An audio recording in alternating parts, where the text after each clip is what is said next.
Oke, halo dulur-dulurku.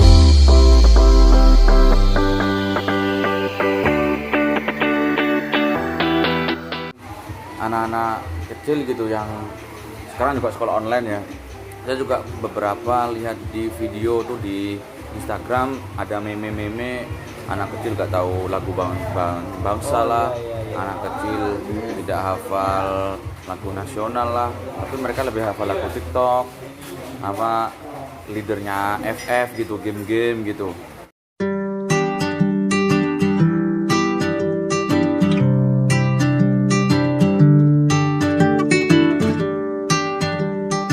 Nah itu menurut Bro Sikit gimana? Wah, itu sangat miris sebenarnya, bagi kami itu yang miris. Soalnya kan ini pendidikan kan, ya, pasti kan saya yakin Host Cokor Aminoto mesti juga menitik beratkan di pendidikan ini kan, pendidikan, terus ada lagi pendidikan karakter, terus apa ya, jadi orientasinya pendidikan karakter itu bukan hanya dari nilai, jadi pada implementasinya kita sehari-hari gitu, membentuk jati diri lebih kayak itu, bukan hanya kita masuk dapat nilai raport, enggak, itu apa ya, mungkin ya formalitas saja. Mungkin dari Sikip ini tentang menyikapi tentang apa fenomena-fenomena yang ada gitu kan, itu gimana? Ditambah lagi sekolah online yang kayaknya menurut apa pandangan saya ya membodohkan generasi bangsa ini ke depan. Oke, monggo dijawab.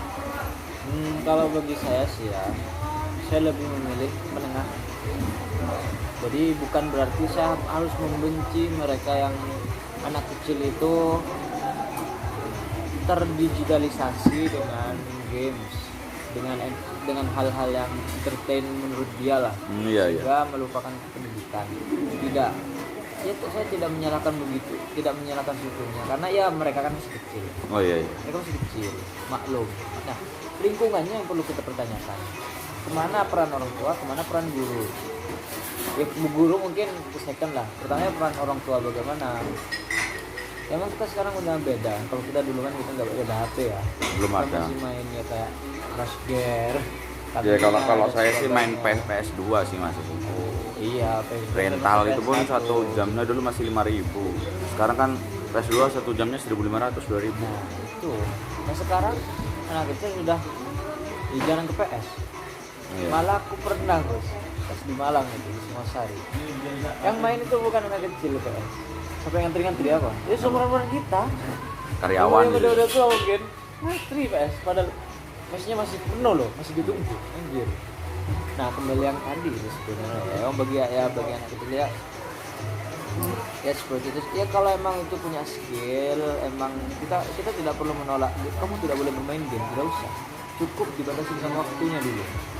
Ada waktu bermain, ada waktu belajar, ada waktu istirahat, ada waktu ibadah dan sebagainya. Iya benar. Ya karena juga apa, kita ngeliat potensi juga lah. Kalau emang potensinya dia bisa bermain game gitu, pro player, dia saja dia mengangkat nama Indonesia. Kita masukkan ke e-sport dan sebagainya. Iya. Kalau di game potensinya ya. Kalau si anak potensinya di gambar misalnya, atau potensinya di bernyanyi, olahraga dan sebagainya kan. Iya. Itu kan masalah perpaduan waktu. Mungkin karena dia main bola atau main bulu tangkis kebanyakan, akhirnya belajarnya terganggu. Iya. Bukan karena bolanya kan, karena jamnya mungkin dan tidak ada kontrol. Kalau bahasanya tuh bahasa anak kuliahan itu skala prioritas. Iya, betul Bahasa anak kuliah. Jadi menurut hemat saya ya, bagi kita yang sadar, ya nantilah kita persiapkan anak-anak kita atau adik kita. Nah tuh gimana caranya generasi selanjutnya ada perkembangan. Untuk generasi sekarang ya memang kita tidak punya tidak punya hak seutuhnya kan buat merubah kan, karena mereka juga punya peran orang tua. Ya mungkin kita bisa lah bersosialisasi saja gitu dengan orang tua dan sebagainya, tapi ya sudahlah, tetap optimis aja. Kalau untuk jumlah aktivis meneleh berapa seluruh Indonesia sekarang? Kadernya, istilahnya kader ya? Anggota apa kader? Ya kader lah. Kader ya? Berapa kader ya? Ya ratusan sekitar 400 sudah mungkin. Di dalam kegiatan peneleh itu ada apa aja?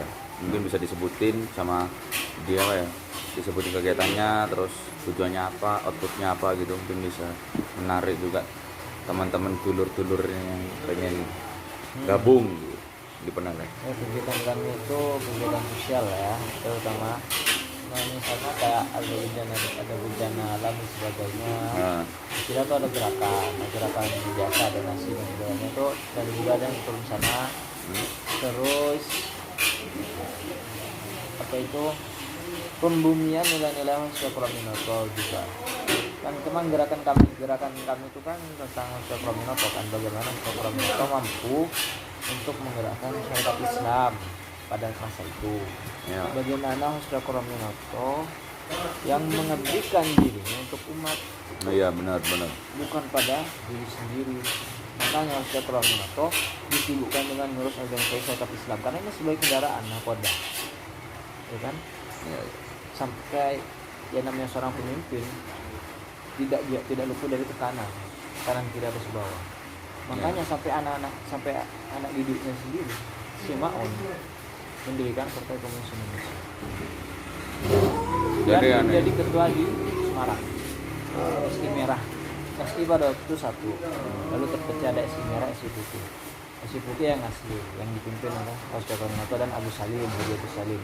Haji Agus Salim ini sahabat klubnya Mahasiswa Praminoto. Oke. Bahkan Buya Hamka sendiri tahu kan? Tahu ulama dari Sumatera. Ya, Buya Hamka itu merupakan murid juga, murid dari Mahasiswa Praminoto. Buya Hamka itu selalu mendengarkan pidato, kan dulu kan adanya radio ya, nggak ada TV. Nah itu ada, selalu mendengarkan pidato ini siapa ini kok pidatonya itu menggema, kok pidatonya menggerakkan, siapa sih ini? Tapi nangkep semua isi-isinya, substansi. Oh ini pidatonya Mahasiswa Praminoto. Nah ketika ada ibaratnya kayak seminar nasional ya, di Jogja, Buya Hamka datang ke Jogja dari Sumatera, ketemu sama. Lalu tambah berbunga gitu. Iya. Makanya ada beberapa pendapat kadang murid yang secara ideologis ya mirip Aku sama paham. Praminoto itu ya Paham. Buya Hamka. Ya. Jadi dua orang ini berbeda, si Maon dan Gus. Ini sih apa ya? Kalau bahasa pernah kita di pondok itu ya mungkin almarhum Kedres pernah dawuh, santri yang mondok sehari saja masih diakui santri. Ataupun gini kalau bahasanya zaman sekarang, misal kita belum pernah ketemu misal ulama terkenal, misal Ustadz Adi Hidayat, Ustadz Abdul Somad, Gus Baha ataupun Gus Kausar gitu ya, dan dari NU, tetapi kita mendengarkan ceramah beliau, terus kita berusaha untuk mengamalkan. Nah itu juga termasuk murid menurut saya. Itu kan ini kayak Buya Hamka kan first dia tahu kan mendengarkan radio, ketika ada acara seminar datang. Oke, mantep banget ini Lur. Jadi ini Jadi mau gabung? Durasinya sudah agak lama. Jadi gini, ini tujuan saya buat YouTube tuh biar memori di HP kan nanti saya upload di YouTube, nanti yang di HP saya hapus. Itu aja sih, gak usah ribet-ribet, gak apa-apa lah. Untuk 2-3 bulan ini ya ayolah subscribe. Kali ini saya minta subscribe. Biasanya saya gak minta subscribe kan, ya subscribe channel ini. Semoga biar semangat gitu kan ya. Iya, biar semangat bikin konten. Ini pakai HP loh ini. Okay. Saya kemarin emang yang konten pertama itu emang nyomot dari story IG-nya Ivan Gunawan sama Om Deddy ya. Saya crop ya. Akhirnya nonton 1.100.000. Enggak apa-apa lah. 1.100.000. Iya kan? Iya. Video berkah video 42 detik. Tapi subscriberku belum dimonetize soalnya kan channelku baru 400 subscriber gitu ya. Ya semoga bisa dimonetize secepatnya. Dan juga saya nanti akan bikin konten-konten yang positif juga ya tentunya, apalagi tentang reaksi juga, bisa reaksi gosip, reaksi tentang apa yang saya dalami. Saya kan sekarang mendalami tentang investasi koin juga, masih belajar juga, jadi nanti saya akan buat video tentang itu. Ini karena durasinya sudah agak lama, paling nanti saya bikin 2 part ya, 10 menit. Oke. Sebelumnya jangan lupa follow IG-nya. IG-mu apa? TSIWQEF. Oke, kalau saya Ya ada link deskripsi ada kan? ada. Oke. Kalau saya IG-nya @FIADZ19, Fiat19, FIADZ_19. Itu tidak pernah ganti nama. Kenapa kok Sufi namanya Fiat? Ya nanti saya jelasin. Tapi yang jelas untuk apa namanya edit-editan saya belum terlalu tahu, ya biar gini aja alami. Nanti saya potong jadi 2, saya opening nggak ada ya terserah. Mungkin ini closing. Bye.